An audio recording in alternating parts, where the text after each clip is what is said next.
ਵਾਹਿਗੁਰੂ ਜੀ ਕਾ ਖਾਲਸਾ ਵਾਹਿਗੁਰੂ ਜੀ ਦੀ ਫਤਿਹ। ਫਤਿਹ ਟੀਵੀ ਦੇ ਪ੍ਰੋਗਰਾਮ ਦੇਹ ਰੋਗਤਾ ਦੇ ਵਿੱਚ ਆਪ ਸਭ ਦਾ ਫਿਰ ਦੁਬਾਰਾ ਸਵਾਗਤ ਹੈ। ਅੱਜ ਦਾ ਸਾਡਾ ਟੌਪਿਕ ਰਹੇਗਾ ਕੁਰਾੜੇ, ਜਿਹਨੂੰ ਅਸੀਂ ਕਹਿੰਦੇ ਹਾਂ ਸਨੋਰਿੰਗ। ਇਹ ਇੱਕ ਬਹੁਤ ਹੀ ਗੰਭੀਰ ਵਿਸ਼ਾ ਹੈ। ਜੇ ਦੇਖਿਆ ਜਾਵੇ ਤਾਂ 60% ਜਿਹੜੇ ਮੇਲਸ ਨੇ ਪ੍ਰੋਬਲਮ ਹੈਗੀ ਹੈ, ਅਤੇ ਜਿਹੜੀ ਸਾਡੀ ਭੈਣਾਂ ਨੇ ਉਹ ਤੰਗ ਰਹਿੰਦੀਆਂ ਨੇ। ਰਾਤੀ ਮੇਰਾ ਘਰ ਵਾਲਾ ਕਰਾਟੇ ਮਾਰੀ ਜਾਂਦਾ ਅਤੇ ਮੈਨੂੰ ਨੀਂਦ ਆਉਂਦੀ ਨਹੀਂ, ਜਿਹਦੇ ਵਿੱਚ ਕਿ ਅਮੂਮਨ ਬਹੁਤ ਘੱਟ ਰੇਸ਼ੋ ਦੇ ਵਿੱਚ ਇਹ ਡਾਇਵੋਰਸਿਸ ਤੱਕ ਵੀ ਦੇਖੇ ਜਾਂਦੇ, ਇੰਡੀਆ 'ਚ ਲੈ ਲਓ ਚਾਹੇ ਬਾਹਰ।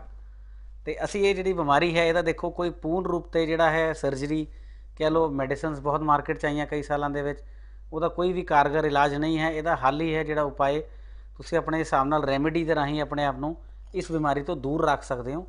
ਇਹਦਾ ਸਭ ਤੋਂ ਵੱਡਾ ਜਿਹੜਾ ਖੁਰਾੜਿਆਂ ਦਾ ਇਹਨੂੰ ਆਪਾਂ ਨੂੰ ਠੀਕ ਕਰਨਾ ਹੈ, ਇਹਦਾ ਸਭ ਤੋਂ ਵੱਡਾ ਇੱਕੋ ਹੱਲ ਇਹ ਹੈ ਕਿ ਇੱਕ ਤਾਂ ਤੁਹਾਡੀ ਡਾਈਟ ਹੈ, ਬਹੁਤ ਲਾਈਟ ਡਾਈਟ ਰੱਖੋ, ਹੈਵੀ ਡਾਈਟ ਡਿਨਰ 'ਚ ਨਹੀਂ ਰਹਿਣੀ। ਸਭ ਤੋਂ ਮੇਨ ਟਾਰਗੇਟ ਉਹ ਚੀਜ਼ 'ਤੇ ਰਹੇਗਾ। ਜਿੰਨਾ ਤੁਸੀਂ ਡਿਨਰ ਲਾਈਟ ਲੈਂਦੇ ਹੋ, ਤੁਹਾਡਾ ਸਿਰ ਭਾਰੀ ਨਹੀਂ ਹੈ, ਤੁਹਾਨੂੰ ਨੀਂਦ ਉੱਠਣ ਦੀ ਮੁਸ਼ਕਿਲ ਨਹੀਂ ਆਏਗੀ। ਅਤੇ ਜਿਹੜੇ ਕੁਰਾੜਿਆਂ ਦੀ ਤੁਹਾਡੀ ਪਰਸੈਂਟੇਜ ਹੈ 10 ਤੋਂ 15% ਉੱਥੇ ਘਟਦੀ ਹੈ। ਦੂਜੀ ਪਰਸੈਂਟੇਜ ਤੁਹਾਡੀ ਘਟਦੀ ਹੈ ਜੇ ਤੁਸੀਂ, ਜਿੱਦਾਂ ਮੈਂ ਤੁਹਾਨੂੰ ਪੁਰਾਣੇ ਐਪੀਸੋਡਸ ਦੇ ਵਿੱਚ ਦੱਸਿਆ ਹੈਲਥ ਟਿਪਸ ਦੇ ਵਿੱਚ, ਕਿ ਨੱਸੇ ਅਸੀਂ ਲੈਣਾ ਨੱਕ ਦੇ ਰਾਹੀਂ, ਜਿਹੜਾ ਅਸੀਂ ਤੇਲ ਪਾਉਣਾ, ਜਿਹਦੇ ਨਾਲ ਤੁਹਾਡੀ ਨੇਜ਼ਲ ਜਿਹੜਾ ਹੈ ਕੈਵਿਟੀ ਹੈ ਕਲੀਅਰ ਰਹਿੰਦੀ ਹੈ। ਪਲੱਸ ਅਸੀਂ ਗੰਡੂਸ਼ ਕਰਨਾ ਹੈ ਜਾਂ ਗਰਾਰੇ ਕਰਨੇ ਆ, ਉਹਦੇ ਨਾਲ ਵੀ ਜਿਹੜਾ ਤੁਹਾਡਾ ਓਰਲ ਕੈਵਿਟੀ ਦਾ ਪਾਥਵੇ ਉਹ ਵੀ ਕਲੀਅਰ ਰਹਿੰਦਾ ਹੈ। ਅਤੇ ਜਿਹੜੀ ਤੁਸੀਂ ਨੇਜ਼ਲ ਦੇ ਰਾਹੀਂ ਕੈਵਿਟੀ ਨੂੰ ਕਲੀਅਰ ਰੱਖਦੇ ਹੋ ਤਾਂ ਆਕਸੀਜਨ ਜਿਹੜੀ ਤੁਹਾਡੀ ਜਿੰਨੀ ਅੰਦਰ ਕਲੀਅਰ ਜਾਂਦੀ ਹੈ ਅਤੇ ਤੁਹਾਨੂੰ ਸਾਹ ਲੈਣਾ ਸੌਖਾ ਰਹਿੰਦਾ ਹੈ। ਇਨਹੇਲ ਔਰ ਐਗਜ਼ੇਲ ਦੀ ਜਿਹੜੀ ਤੁਹਾਡੀ ਪ੍ਰੋਬਲਮ ਆਉਂਦੀ ਹੈ, ਉਹਦੇ ਕਰਕੇ ਹੀ ਸਾਨੂੰ ਜਿਹੜੀ ਹੈ ਖਰਾਟੇ ਦੀ ਪ੍ਰੋਬਲਮ ਆਉਂਦੀ ਹੈ। ਇਹਦੇ 'ਚ ਤੁਹਾਡਾ ਜਿਹੜਾ ਹੈ ਸਲੀਪਿੰਗ ਦਾ ਜਿਹੜਾ ਪੋਸਚਰ ਰਹੇਗਾ ਉਹ ਤੁਸੀਂ ਰੱਖਣਾ ਹੈ ਹਮੇਸ਼ਾ ਉਲਟੇ ਮੁੱਧੇ ਸੌਣਾ, ਪੰਜਾਬੀ 'ਚ ਪੁੱਠੇ ਸੌਣਾ। ਪੁੱਠੇ ਸੌਣ ਦੇ ਨਾਲ ਤੁਸੀਂ ਨੋਟਿਸ ਕਰੋਗੇ ਫੇਸ ਆਪਣਾ ਲੈਫਟ ਔਰ ਰਾਈਟ ਪੋਜੀਸ਼ਨ ਰੱਖ ਲਓ, ਦੈਟ ਡਜ਼ਨਟ ਮੈਟਰ, ਬਟ ਪੁੱਠੇ ਸੌਣਾ। ਇੱਕ ਤੁਸੀਂ ਪਹਿਲਾਂ ਨੱਸੇ ਆਪਣਾ ਰੂਟੀਨ ਦਾ ਰੈਗੂਲਰ ਰੱਖੋ, ਹੈਡ ਮਸਾਜ ਰੱਖੋ, ਔਰ ਸਭ ਤੋਂ ਵੱਡਾ ਤੁਹਾਡਾ ਹੈ ਕਿ ਡਿਨਰ ਲਾਈਟ।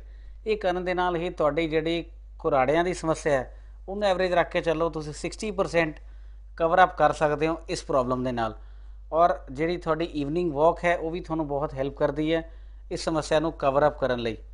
ਇਸ ਤੋਂ ਇਲਾਵਾ ਜਿਹੜਾ ਕੁਰਾੜਿਆਂ ਦੇ ਵਿੱਚ ਇੱਕ ਆਪਾਂ ਨੂੰ ਜਿਹੜੀ ਮੈਡੀਕੇਸ਼ਨ ਹੈ, ਮੈਡੀਕੇਸ਼ਨ ਦੇ ਵਿੱਚ ਖਿਆਲ ਰੱਖਣਾ ਕਿ ਜਿਹੜੇ ਲੋਕ ਰਾਤੀ ਸੈਡੇਟਿਵ ਟੈਬਲੇਟਸ ਲੈਂਦੇ ਆ ਐਲੋਪੈਥੀ ਦੇ ਵਿੱਚ, ਨੀਂਦ ਦੀਆਂ ਡਾਕਟਰਸ ਲਗਾਉਂਦੇ ਆ, ਨੀਂਦ ਨਹੀਂ ਆਉਂਦੀ, ਉਹਨਾਂ ਨੂੰ ਵੀ ਇਹ ਪ੍ਰੋਬਲਮਸ, ਇਹ ਮੈਡੀਸਨਸ ਜੇ ਲੈਂਦੇ ਨੇ ਅਤੇ ਉਹਨਾਂ ਜਦ ਬਹੁਤ ਗਹਿਰੀ ਨੀਂਦ ਆਉਂਦੀ ਹੈ ਅਤੇ ਉਹਨਾਂ ਨੂੰ ਆਪ ਨਹੀਂ ਪਤਾ ਲੱਗਦਾ ਅਤੇ ਬਹੁਤ ਗਹਿਰੀ ਨੀਂਦ ਕਰਕੇ ਉਹ ਸੋ ਤਾਂ ਜਾਂਦੇ, ਫਰੈਸ਼ ਹੁੰਦੇ, ਪਰ ਜਿਹੜਾ ਨਾਲ ਦਾ ਬੰਦਾ ਹੈ, ਉਹਦਾ ਜਿਹੜਾ ਪਾਰਟਨਰ ਹੈ, ਜਿਹੜਾ ਉਹਦਾ ਲਾਈਫ ਪਾਰਟਨਰ ਹੈ, ਉਹ ਵਿਚਾਰਾ ਪਰੇਸ਼ਾਨ ਹੋ ਜਾਂਦਾ ਕਿ ਯਾਰ ਇਹ ਨੀਂਦ ਆਪਣੀ ਤਾਂ ਪੂਰੀ ਕਰਕੇ ਮੈਨੂੰ ਕਰਕੇ ਤੰਗ।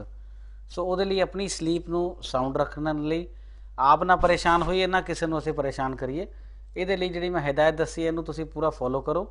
ਜੇ ਕਿਸੇ ਤਰ੍ਹਾਂ ਦੀ ਮੁਸ਼ਕਿਲਾਂ ਆਉਂਦੀਆਂ ਸਾਨੂੰ ਫਿਰ ਤੁਸੀਂ ਸੰਪਰਕ ਕਰ ਸਕਦੇ ਹੋ।